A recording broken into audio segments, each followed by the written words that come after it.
You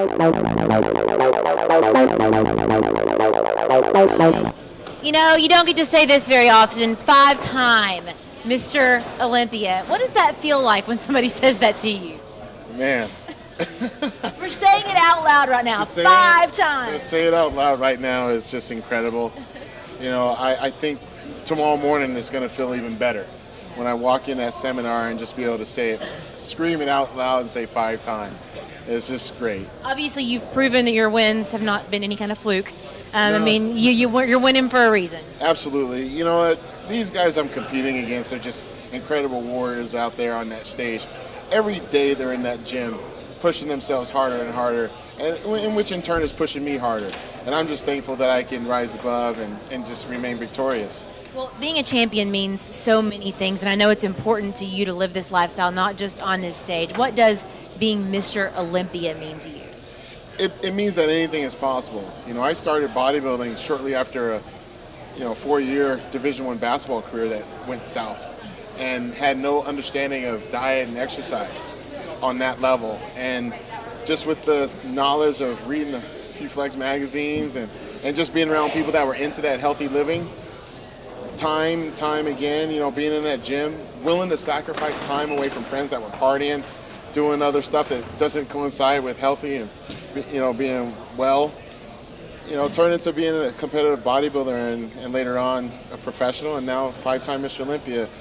You know, being a pro bodybuilder is just an incredible journey, and, you know, I encourage anyone that wants to bodybuild, just do it, because regardless of the level that you're competing at, you're going to learn so much about yourself.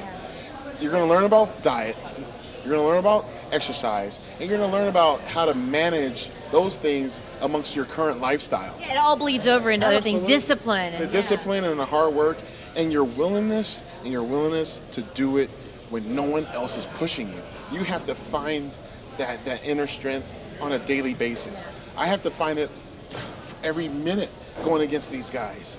And regardless of the outcome, your best is always going to be good enough.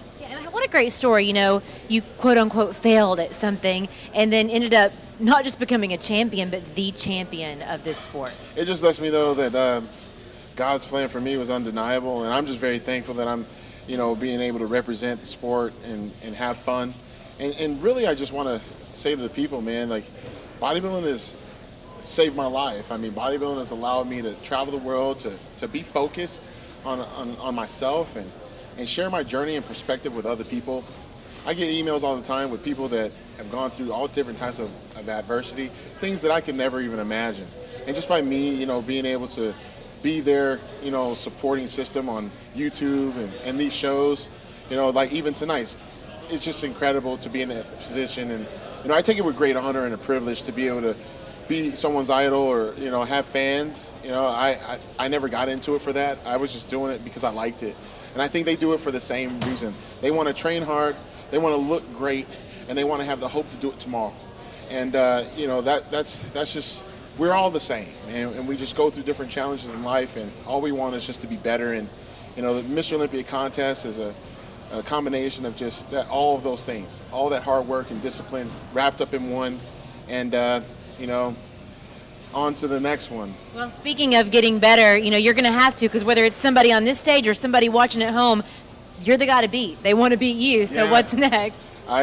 What's next for me is getting a shower and going to meet some of the, you know, amazing fans upstairs and go shake hands and give back. This is the time where, you know, I only do one show a year, so when I'm not competing, I'm giving back.